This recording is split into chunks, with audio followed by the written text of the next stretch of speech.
Welcome. In this tutorial series, I'm going to show you how to get started in Altium Designer. I'm assuming you're already a printed circuit board designer and you just need to get used to the tool.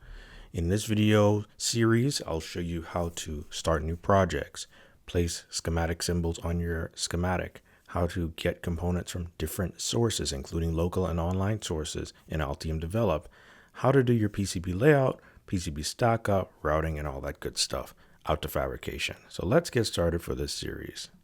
So we'll be building this circuit here. Very simple, but it has some elements and some good PCB layout best practices that I'm going to introduce you to. And now, if you are already a PCB designer, I'm going to make sure that this run is relatively quick. If you're new to PCB design, you may want to sign up and register for my free online detailed course teaching you the fundamentals of PCB design. So let's get started. I'm going to assume that you already know how to design PCBs and you just need to know how to use Altium. All right. This video is sponsored by Altium Develop. If you're doing real hardware design and you want a cleaner workflow, this lets you upload projects, review designs online, track your requirements and tasks. This is the first time I've ever seen this done this way, and keep everything in one place instead of all over the place. Check out the link below if you want to try it out. So let's go ahead and fire up Altium Designer. You want to go in after you've downloaded the link, install the software, make sure it's good. You're going to want to do something. First of all, let's get an extension. Click on your icon. Then there should be available as an option. Click on there. We're going to get the mixed analog mixed simulation extension. So you're going to want to type in mixed. Nothing's found for me because I already have it, but you should see mixed, and then you'll be able to have see this download arrow, download that, let it install, then it will ask you to restart Altium Designer. Once that's done, it'll be in your installed list of system extensions. So that's number one. Number two, we need to start a new project. So let's go to File, New Project. You can make a design in your develop workspace. We're going to go local because there's no harm in that, and then go with this. Now the name of this project will be our TL1963A LDO. And here we have our local project folder. Choose create. We're going to add some documents to this. Right click, add new to project, schematic. We also want to right click, add a PCB document. We're going to need a local library for one of our components. So we'll right click, add new to project, PCB library, then go to projects, right click, add new to project, schematic library. Now I already have a component that's been added to my ecosystem. I'm just going to show you the process. All right, so go ahead, save all documents.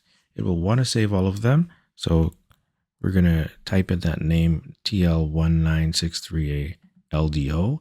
Do not let the extension, don't include an extension. You're just going to save it as that and save it within the same folder. It's trying to save my PCB binary, PCB doc file. Hit save, that's fine. Next, it pulls up the PCB lib file, name it the same thing, that's fine. Control V, we're going to name the schematic library, the file the same thing. And then finally, schematic sheet or schematic doc, the same thing, hit save. Once those are all saved, we can go ahead and start placing components on here. But from where? Well, if you have Altium Develop, you should have access to the manufacturer part search. So let's go to panels and components. Now you may have components already loaded in your online platform. So there's that as well. You could also place components from, let's say, your capacitors. So let's say you click on capacitors, right? You could place a 10 microfarad capacitor. Double click on there and then paste it. If you don't have that, that's fine. We'll do the manufacturer part search. We'll delete that, go to panels and MPN. I'm going to clear out all these filters and then look for a 10 UF capacitor, right? Oh, that's underneath connectors. So I want to choose all. There we go. 10 UF capacitor. Okay, maybe I want to go with, let's filter this out for a package size that is appropriate for what I want to solder. So maybe a 0805 package. Do I want it to be in stock? Absolutely.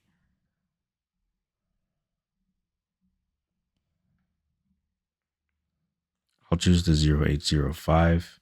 Now those are all I'm choosing from. Let's go with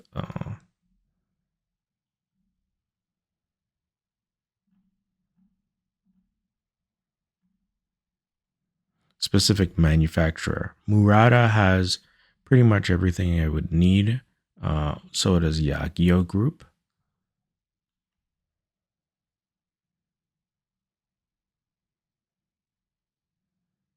There we go. I'll go with a 25 volt capacitor. To place it, I just right click, choose place. It gets attached to my cursor and I can place it. That's my input capacitor I'll be putting there and my output capacitor. Next, I need resistors.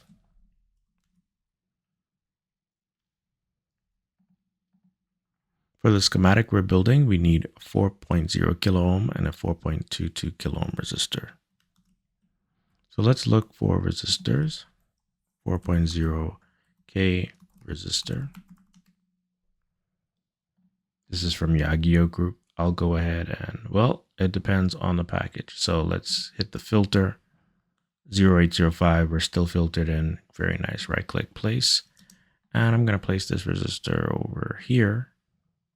And that's my that's a 40. That resistance is way too high. Let's go ahead and filter for the correct resistance value.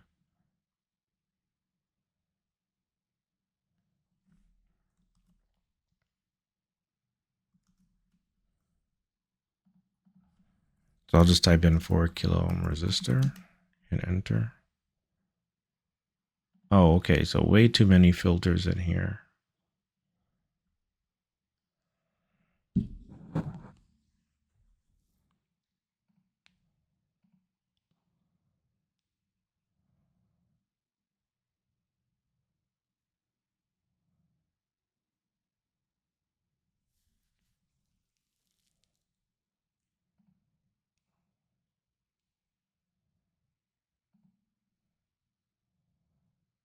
Let's go with passive components and filter this thing out. I want surface mount.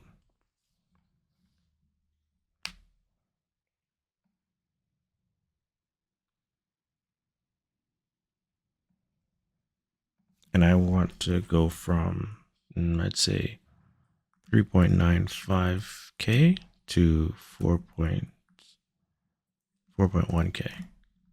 Hit tab.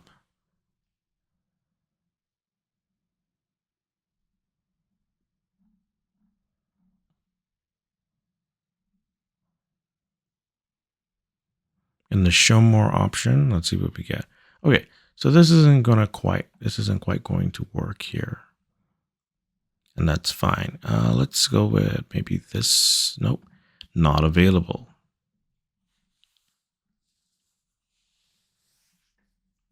What I do is pick the closest one just for the sake of the tutorial and go ahead and place this. You can add your own resistors and from your own Ultra Librarian library. That's fine. How would you do that? Well, assuming you import your library, you can go to Panels, Components, and then select whatever resistors, capacitors, and whatnot are already inside your Altium Designer ecosystem, your Altium Develop ecosystem rather. So let's say I want like say resistors. I can go in, look for a 4K resistor. And it's a 4.7K. Let's double click on here and then the 4K, 4.02K gets placed. If I click on here, I'll see that a PCB footprint is available. So that's good. And I can get rid of anything that doesn't like suit my fancy. Let's go back to components. Maybe I want like a 4.2K ohm resistor. This is where I can do the manufacturer part search option and that gets pulled up. Okay, so I looked one up on DigiKey and I'm just going to copy that and see if it pulls up. Okay, so I went with this one. I can right click and place that. No worries, you'll have the exact same part numbers that I do. All right, so we placed our 4.22 kilo ohm resistor. For this value, I'd like to set it to 4.22 kilo.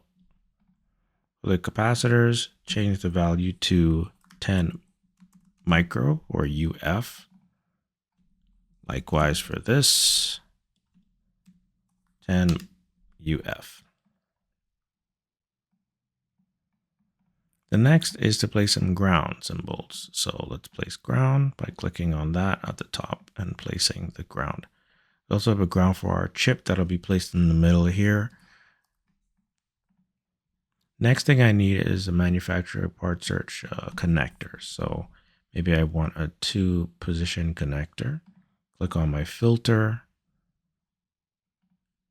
And that's my number of contacts there. For the number of 2-pin connectors, it looks fine. I want to call this terminal. Right. And we have one from Worth Electronic. I'll go ahead and right click and place that. Then hit the X key to flip it horizontally. X key again. So now I have an input terminal block and an output terminal block. Fantastic. Save everything. Now next, I'm going to need a component that is the LDO itself. I can download it from Ultra Librarian, but I already have videos on how to do that.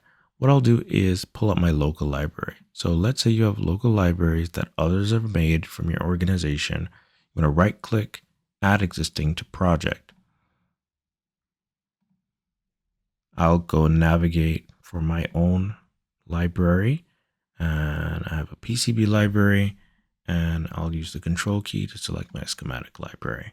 Click underneath here to see if the library you added has the file you need. Yes, this is the PCB footprint.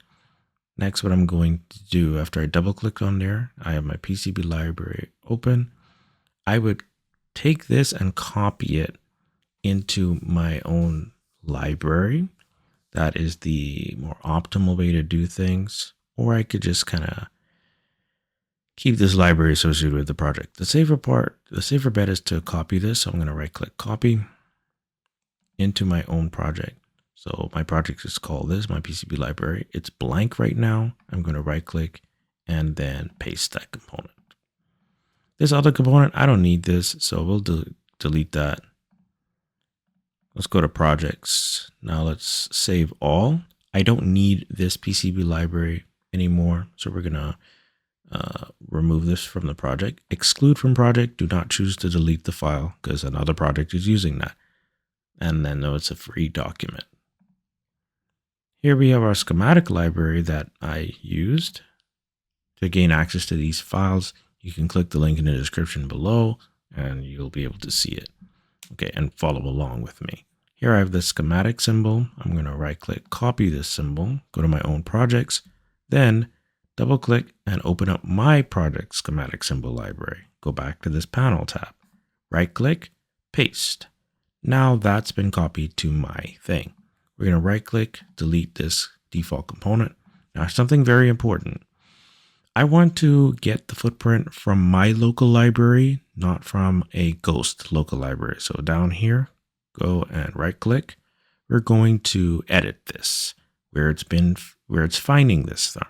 Notice it's finding it from the old library. I'm going to choose library path, choose, and set this to the library I created. So it's an Altium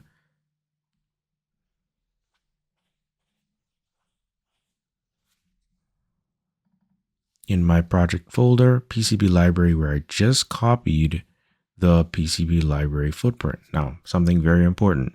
You're not going to find this if you have not saved the PCB library beforehand. So you're going to want to go ahead and save that in case you don't find this and then come back. Okay. So now that it's been associated with the correct PCB library with the name in there, you can hit browse and find it as well in case the name disappears. Click OK. All right, so it looks good. We're going to save everything. The schematic symbol is now associated with the correct PCB footprint in the correct location. The schematic symbol library that I imported, I'm going to right click, remove from the project, exclude from the project. They are now free documents that I no longer need. I'm going to right click, close project documents. Now, back to the schematic. Let's go ahead and hit save. You know how to add from manufacturer part search. You know how to add components from online. But what about from local libraries? Well, go to your components panel, go to your now, instead of all or anything else, choose the library, the schematic library that we're using for this project. That's this one. It has what we just imported. We're going to right click place this IC and boom, there we go. Okay, so next we're going to get this going. But before we do anything, you can change the schematic sheet. So let me see if I choose my properties, page options. I can set the sheet size to whatever I feel like, you know, size B, size C, size A. All right, now let's wire this thing. Well, first I'm going to place my components in appropriate locations. Okay. I'm focused on the workflow, not necessarily like optimizing every connection on this PCB layout. Okay. Hit Control W on your keyboard to start wiring, or this connection and wiring. You also get options like wire, bus, net label, and all that good stuff. But do Control W. We're going to start making the connections using the left mouse button. Shutdown will need to be directly tied to VIN. This will connect to ground, this connector. So will the capacitor. So I'll copy my ground symbol with Control C, Control V. Just because it looks nicer. Control W. There we go. We have ground and an E pad here. So we'll connect both of these to the ground symbol. Adjust needs to be within the feedback network, where this voltage gets dropped between the two resistors. Output will be here, and then at the top of that capacitor, also on the top of this output connector. Bottom of the output connector, connect to ground. I can just make a connection from capacitor to ground like that, but I'm not going to do that because I don't like it. I wouldn't like how that looked. Okay. Fantastic. So we've wired the schematic. The next step is to place the net labels. So let's go ahead, right click on there, choose net label. Then I could start putting them. Hit the tab key, VIN, enter. There we go. Then for this one, we'll hit the tab key. This is V out, hit enter. For this net, this is called FB for feedback. Enter. Place it, and that's good to go. The next thing we need is to annotate this schematic. So let's go to Tools, Annotation. You can, let's annotate. Now I'm going to do a cross then up because that's what my schematic looks like. Here, R1 is on the bottom and R2 is on the top. So I'll do a cross and up, update changes list, 7 changes were made, accept changes, validate changes, execute, then close. Now this gives me what I'm looking for. Yep, these reference designators are what I want, except the J1 and J2. I don't know why they placed it in that order, but hey, I can override these. Double click on the J2, name it J1. It's going to complain a little bit, so we're going to double click on the J1, name it J2, enter. Good. Save your schematic. So next, I'll show you how to simulate this same circuit in Altium Designer.